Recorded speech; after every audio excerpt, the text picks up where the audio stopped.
Hello. So, for today's video, I wanted to talk about some K-pop groups that I feel like are slept on and deserve some more attention. These groups aren't necessarily unpopular.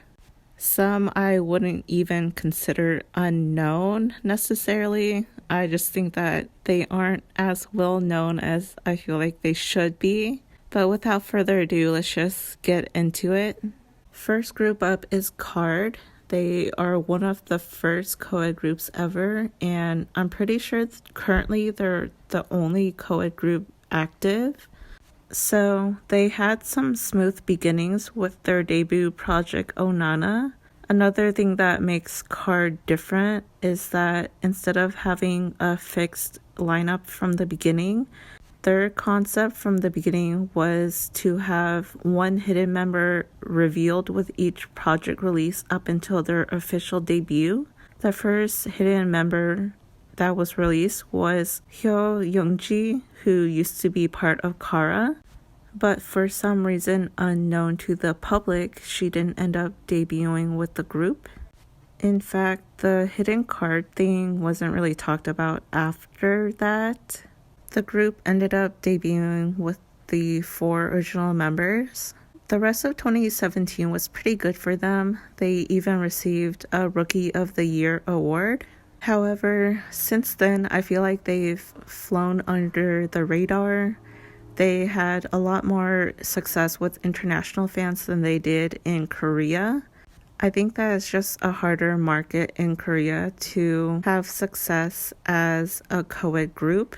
And also, I feel like they haven't had as many comebacks as a traditional boy group or girl group would have, because it's harder to find a song that is made to suit both male vocals and female vocals. Like typically songs are made with female vocals or male vocals in mind, not both. Currently, the group has been focusing on solo activities while JSEF is serving his military service.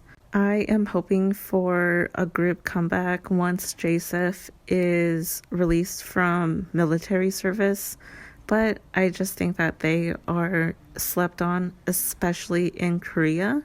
The next group is CLC. I know some of y'all are probably thinking, why talk about CLC when they've been confirmed by a member on national television to have been dismissed by the company? But I wanted to talk about them because as a group, they've been slept on while they were still active. So CLC debuted under Cube Entertainment back in 2015 with 5 members. They originally had a cute concept which was pretty popular in that age. So they were also competing with a lot of groups that were debuting with the same concept in that time period, like G-Friend. However, after 4 Minute disbanded, CLC dramatically changed their sound. Without 4 Minute, Cube didn't have a girl group that had a girl crush concept, so CLC ended up filling that void with Hobgoblin. I think that CLC as a group peaked when No was released. Since then, they haven't really had any albums. I feel like with CLC, it's kind of a chicken and egg situation. Cube must have been reluctant to give them promotions and invest a lot of money in album for the group when numbers weren't looking as good as before, but at the same time, how are they supposed to gain more recognition and success without promotions? Of course, we can't really know what's going on behind the scenes, but it's unfortunate that this group had to be dismissed by the company. But yeah, even though this group is no longer a thing, I still think that they were slept on while they were still active. Okay, so the third and final group I am including in this video is Signature. Signature made their debut back in February 2020 as a 7-member group. 5 of the members actually came from a group who debuted back in 2017 called Good Day, and 4 of the 5 members from Good Day actually participated in their survival group the unit. So for Signature's debut, they actually had 2 digital singles as their debuts. Nunu Nana as well as Asa, both of which actually did pretty well, and they're pretty catchy songs. I'm pretty sure their first EP's title track, Air Song, did pretty well. However, after their debut and first EP in 2020, we didn't get any other releases from the group.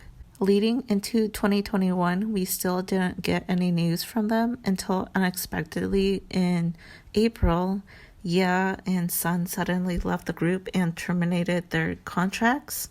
2 months later, in June, J9 Entertainment added 2 new members into the group, and I just found out while looking into Signature that they are actually releasing their second EP at the end of this month.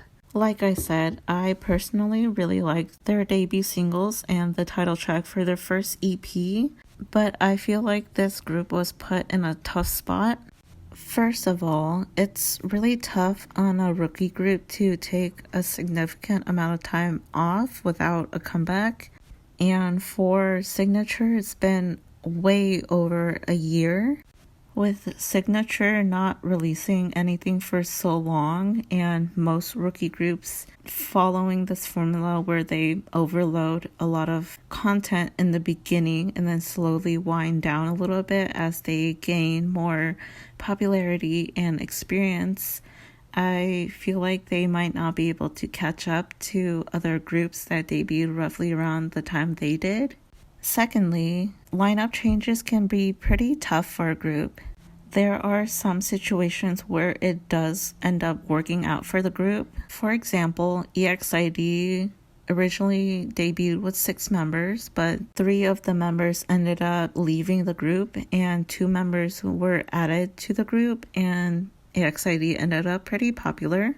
However, because the group has not had a comeback since their first EP last year, I'm not sure how this is gonna play out for them, especially because Ya was their main vocalist and Sun was their main dancer / rapper. Anyway, that is the end of this video. Let me know what you guys think, and also let me know of any groups you feel like are underrated.